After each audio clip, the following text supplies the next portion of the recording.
Hi, everyone. Welcome to I'd Rather Be a Buffalo. So glad to have you here. Let me introduce myself. My name is Kevin Gregg. I am a creative consultant and producer who has struggled with a number of issues over the years, control issues, victim issues.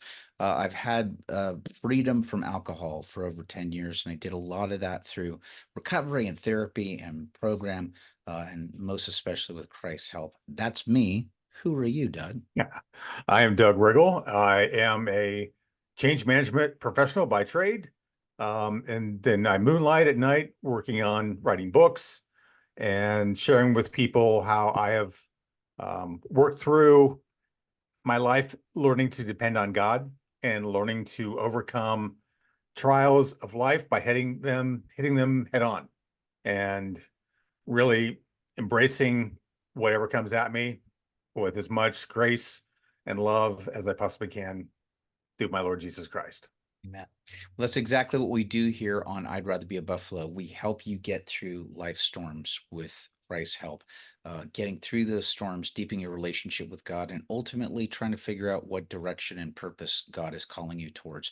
We've been talking a lot about journals. If this is your first time here, you can go back and take a look at past episodes. But the last episode that we're talking about how journals help both Doug and I in part of our process as we've been healing and getting through stuff. One of the things we talked about in the last episode was about, just capturing those thoughts, those things that are all around, and just trying to like get that stuff on paper to help get through it. Today, I kind of wanted to unpack this a little bit, and Doug deals in change management, so this is definitely going to touch on some of his profession for sure. But one of the things that I wanted to talk about, which is I realized in hindsight when I was going, reviewing some of my past stuff, where I just went, "Oh, I've been using a technique for a while." And part of the technique that I want to bring up is it's referred to as the OODA loop, or OODA, which stands for observe, orient, then decide and take action. And I'm going to tell you who it was developed by. It was developed by Colonel John Boyd, who was a United States Air Force fighter pilot, and he's a military strategist or strategist. uh, but Colonel John Boyd, he developed this. I think it was like in World War II. It was around that time, but he's a fighter pilot, and he learned this technique when he was in actual uh, air combat with other jets and stuff. He realized like, oh, there's a little pattern that I keep repeating over and over again whenever I'm in situations, which seems to help me get through these really hairy battle conditions. And one of them was he, comes into a position. The first thing is about observing where he's at, then doing the second part, which is orienting to figure out what the context is of where he is, then making a decision for what he's going to do next, and then taking an action, right? That action could be I'm going to engage with the enemy, or I'm going to veer off and head to another sector. And then the whole observe, orient, decide, and act loop would happen again. And in hindsight, it was very helpful in battle, but as he moved on, he started realizing like, oh, there's other applications, and this kind of, moves into other areas of life. We're actually going to be talking about today about how do we apply something like that. We're going to be specifically talking about the observe and the orient part of this today. Um, but Doug, we've talked about this before. I mean, you're in change management, and there's some of these things that kind of they almost are parallel to some of the things that you do in your work. Um, explain. Well, there's a whole model for when a change happens, the emotional state that you go through, and there's this big dip down into like depression and sadness. And then you start to understand the change and you start to reorient yourself and you move up that hockey stick Yep. and becomes this big check mark for you on the way back up. But observing, and orienting yourself is a really great way to kind of summarize some of what we help people do in change management to understand here's the change that's happening to you. What can you control Yes. and what can't you control, which is important. And then figuring out, okay, you're doing this job now, and in the future, you're going to be doing this job and it may have a lot of overlap or it may have very little overlap. So helping them go from point A to point B faster is part of my job as a change management expert. Yeah. Well, I'm sure that like some people that are watching this just kind of go, well, how the heck does this apply to the stuff that I'm dealing with? And I mean, the reason that we bring this up is, and the reason I've found that this is a helpful technique to be able to use, Doug's got his own versions of this technique to be able to use as well, is you might be in this space in your life where you're just going, yeah, I'm just like in a state of chaos, right? Like it's one thing like we talked about before of just like dumping all of this stuff that you might be going through. But eventually part of this is about I think that God is calling us towards transformation with him, right? It's not just about especially when we're starting to talk about like writing and journaling and getting this stuff down. What it's not, or at least what I've experienced is it's not just about completely revisiting the same stuff and just throwing it up on paper, right? Like, Right. and I've seen that happen before with some people that talk about journaling, which is just like, I just keep seeing that I'm just doing the same stuff. It's helpful if you're seeing the same patterns that show up again and again. It's showing you that there's something that continues out, but there's something that's showing up there that it needs to be addressed, right? Um, I've definitely had this moment. I mean, for me, especially like years ago, and I don't have it set up. I had set this up before, but years ago, I was working in Toontown down at Disney, and just like incredibly like you would not know it, and I'll probably maybe I might share a link to the video that you can see it. But I'm like dancing and having a good time and all this stuff. I was in probably one of the lowest points of my life where it was just like, just miserable with the decisions that I had made in my career, not happy with the job, even though I go out and give the audience the best performance I could, but just like completely down. And the fact was is that I was writing in that journal consistently that depressive state that I was in, the things that were there. And going back and reviewing that, I would start to look at that and go, oh, there's a problem here. Like there is a problem that has to be addressed. Ultimately, that was the stuff that ended up leading to me, you know, getting therapy and getting into program. But I don't know, Doug. Did you ever have a situation with any of your writing that, as you were doing it, you just saw, oh yeah, there's something that's popping up here. I've got to deal with. I've got to address. There were parts of it in my early writings. I was writing some sort of combination of journal and fan fiction, melding my worlds together in order to kind of survive, Yeah. like my high school and early college days, because I was just miserable then. It wasn't until I was in my mid 20s that I actually went to see a counselor, and he would have me do very directed journaling. And okay, first one would be write a letter to your father and talk about X, Y, and Z. Don't send it to him.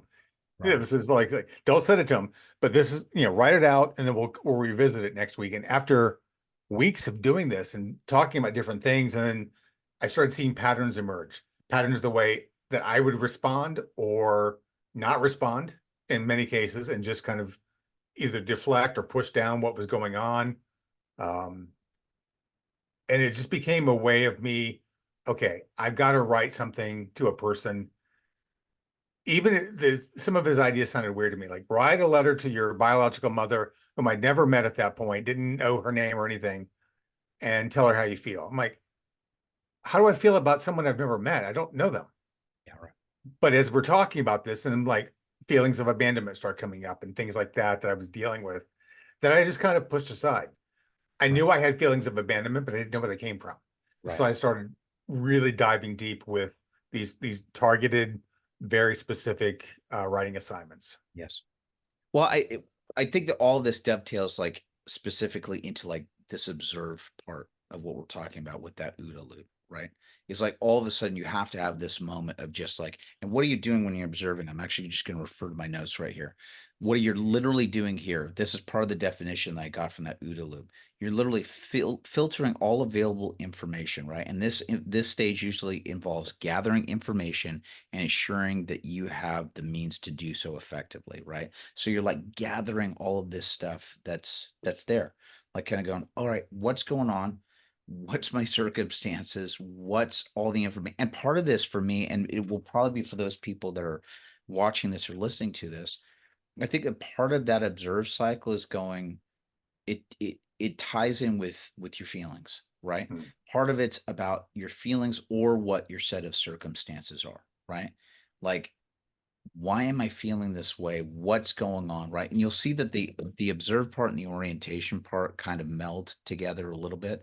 Um, but yeah, it's this moment of where you're just like saying, what's going on? I've described it before as like David Goggins has described it as like the reality mirror, where you have this moment of going, all right, where are you at? What's happening? Right. The thing I was talking about with the Toontown stuff, it's like I'm seeing an entry after entry after entry, which is just like, yeah, you're feeling massively depressed and angry and resentful. Like that's what's going on.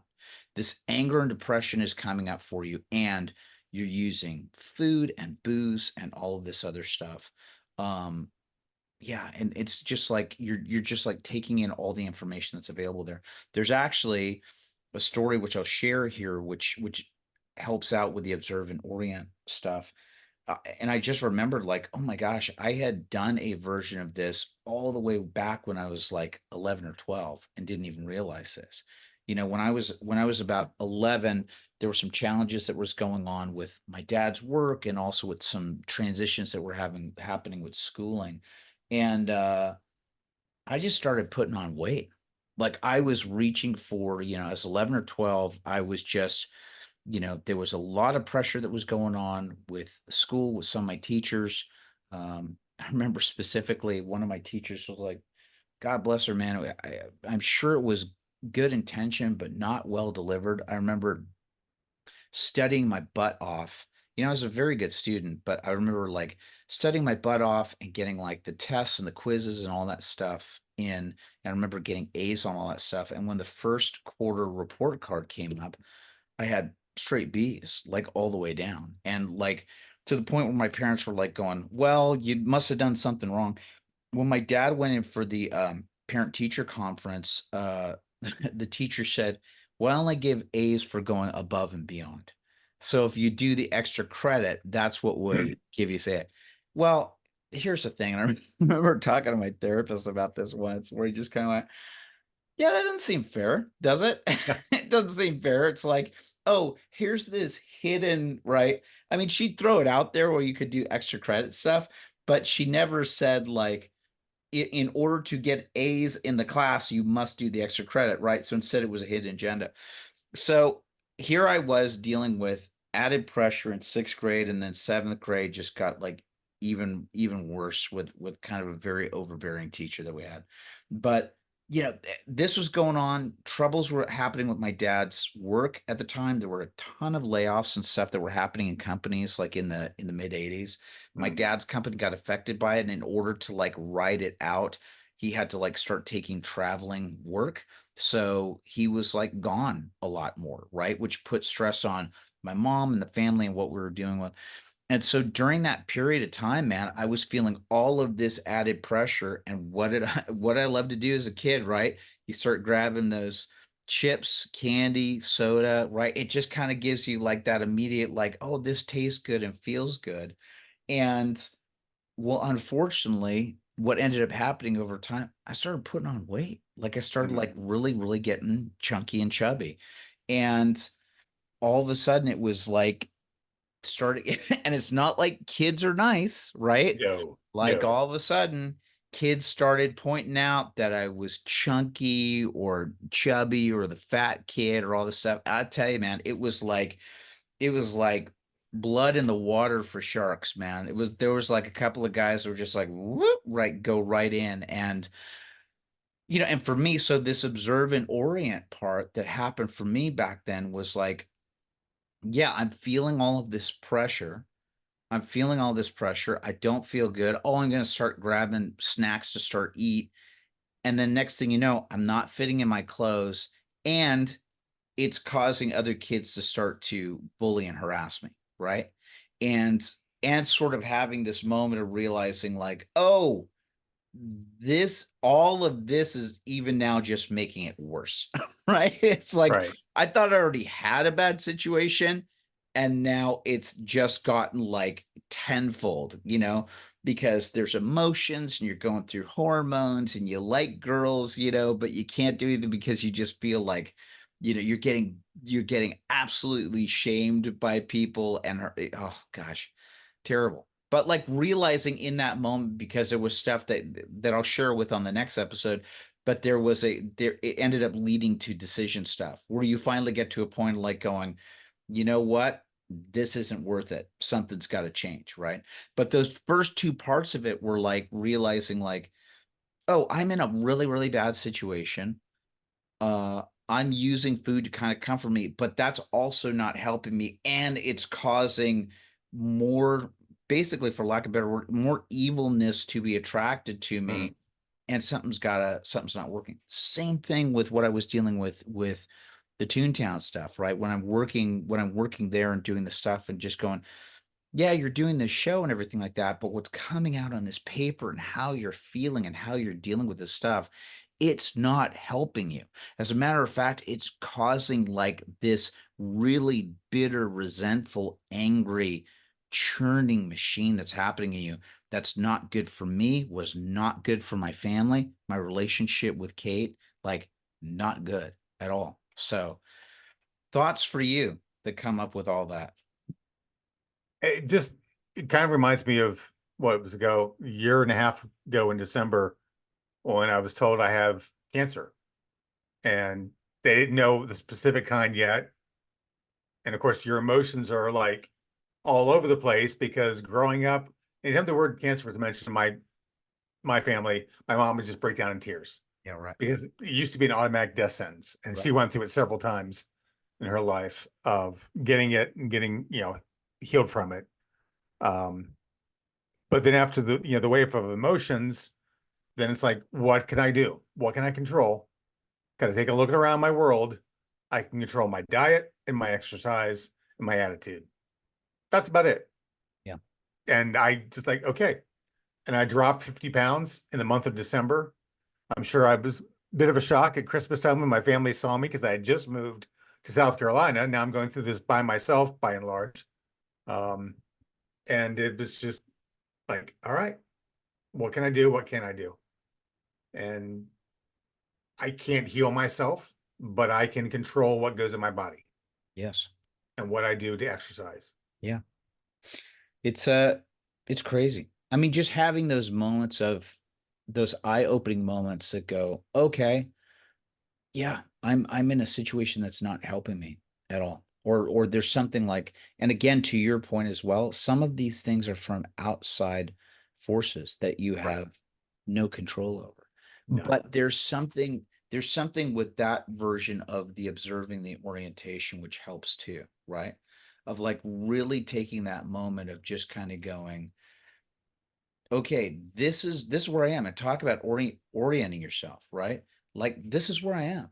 I'm in a scenario here where there's a lot of things that are out of my control. There are certain things that are in my control, but let's get that oriented right now. Let's get that very, very clear. Some of these things are just beyond my scope. Right. And man, it can be very, very sobering.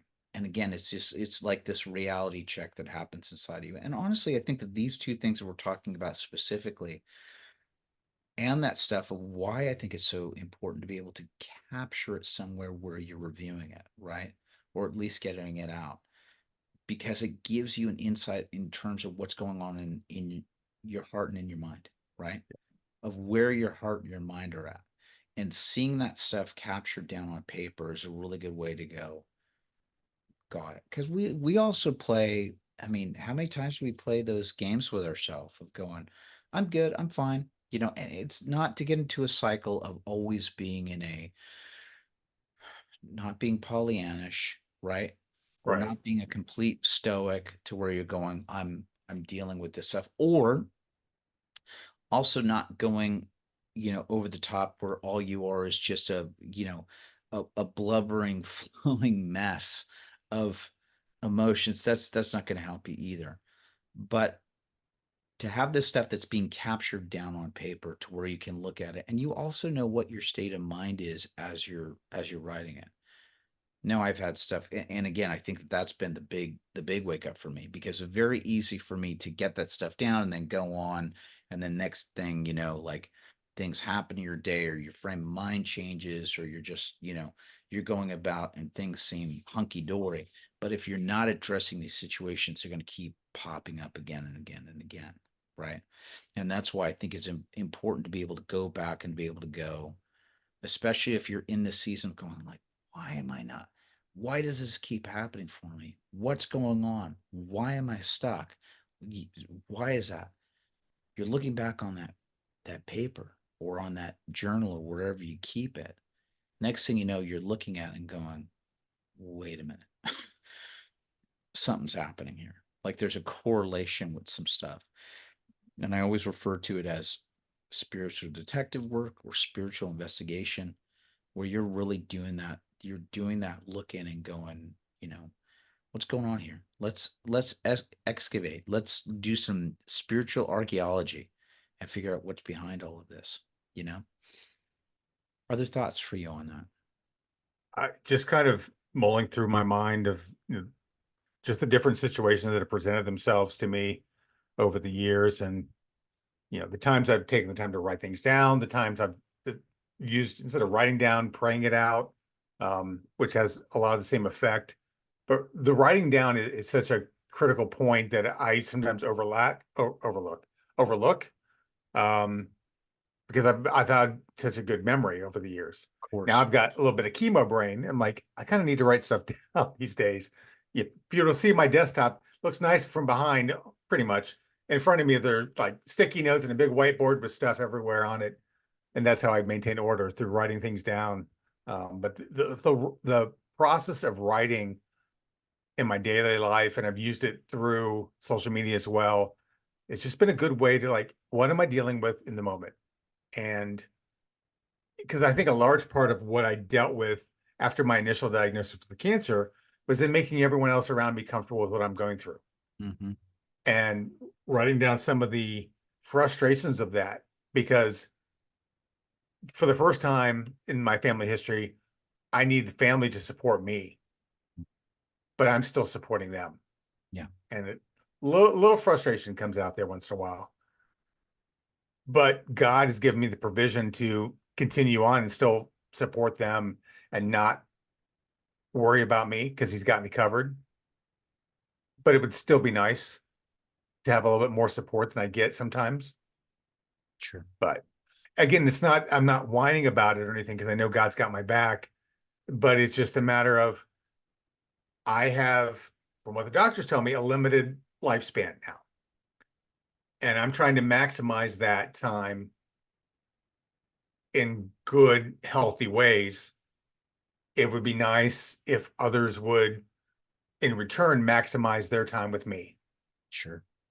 But you get It's what you get. it's an interesting thing, right? Because it ends up coming back to, again, stuff that I deal with, which is like Yeah, control issues, right? right. Part of it can be control issues of like going, and again, this is what God puts us in relationship with people to realize, like, yeah, you don't get to, unfortunately, you can't get people to see the world the way that you want them to, or to do that. And also asking for that grace as you're going through it too, of like going, Lord, just give me the grace while I'm dealing with some of these people that are broken, that need you. If there's an opportunity for them to see it, I will say that there is power, especially in what you were just sharing right there. There is power in saying, hey, I need this, Yeah, right? Of like actually opening up the mouth. I used to deal with that for years, where I used to just wish that everybody could just read my mind. And I acted as if right. I thought, like, because part of it used to be like, here I am, I'm running around and doing stuff for everybody. Can't they see all the stuff that I'm doing? And I used to think like, I'll do all this stuff, and then everybody will go, oh, Kevin, that's great. You need to take a break. And instead, they wouldn't. Instead, they look at me running around doing all this stuff. And in their minds, they would go, oh, Kevin likes doing that. Let's add more. Let's add more. And just having to go, no. And it really, it takes a lot of time to be able to go, hey, I need your help. Like, I Yeah. need support. I can't do this anymore, right? And it's hard because sometimes people are trying to they got to change their own patterns, and there's also stuff that they can't see yet. Right. Right? They can't see the flaws or the challenges or stuff that they have. Well, that was the point of Florida last week for me. Yeah. My best friends and I were talking, and they heard the frustration in my voice that last year I couldn't get rid of people. I had to create a whole calendar of when people could visit. And this year, nobody so far. And they're like, two things. Let's go to Florida, take a week, and then we're going to come down in June for a long weekend. Yeah. And it was just to support me. You know, you can't have better friends than that. It's amazing, right? Yeah. We want to surround ourselves with that as well. And we also figure out the ways to ask God to give us the strength and the grace to deal with people that don't have those qualities. Right? Right. They're just gonna go. Amen. I had a situation, I had a situation once going through a going through a challenge just a couple of years ago. And I remember there was somebody from some of my programs and stuff like that that reached out to me. I was like, oh, that's great. And it was cool. Like they reached out, we got together, had a little bit of a meal, and I'd say maybe 20 minutes in, the person turned it into, yeah. So anyway, this is sort of what's going on with me, and you just went, okay, that's just where he's at. You know, what I mean, like Yeah. at least he's at a point where he's like he was learning to. I can reach out and I can show support and do all that stuff. He at least made it 20 minutes before it started turning into, oh, this is a visit where you need my help and support. Even though I'm really not in a good place for this. So anyway, there you go. So so just wanted to talk about those first two parts of it, which are the observe and the orient stuff. Next time we're going to get into the decision and the action, right? Like the stuff that you discover when you're observing and orienting yourself with this stuff. Then you have to get to a point of, we've teased it a little bit here and we've talked about it before in the past, but you have to have this moment where you have like this wake up call that goes, okay, I something has got to change. And it's not only realizing that something's got to change and making the decision, but then it's about taking the action of actually starting to do them, which Make you the change. got to make that change. Got to make that change. I'll tell you, if you're not used to writing or journaling, we've got resources and tools to be able to do it. Best way you can do that is go over to I'd rather be a buffalo.com, and you will see that we have a free 1 month buffalo journal that's there to discover. It's a journal that talks about finding your purpose, finding out what God's purpose is for yourself. Great fun way to start practicing that. We've also got another thing that we're working on that we're going to be sharing with you, which is our year-long discovery journal. So we're looking forward to that. The best thing you can do to help us out, not only liking and subscribing here and sharing this video, if there's anything that you saw in this video that you thought another person would really dig and would be helpful for, but also please follow us over at Instagram at I'd rather be a buffalo. That's where we interact like the fastest, and you can see some of the most up-to-date postings and stuff that we're doing as we help you get through life storms with Christ's help. Any closing thoughts, Doug, before we wrap it up? When in doubt, write it out. Just start writing. When in doubt, write it out. I love it. It's probably a new tagline for us. When in There we doubt, go. write it out. Okay. Well, thanks so much for joining us, everybody, and we will see you on the next video. Bye-bye.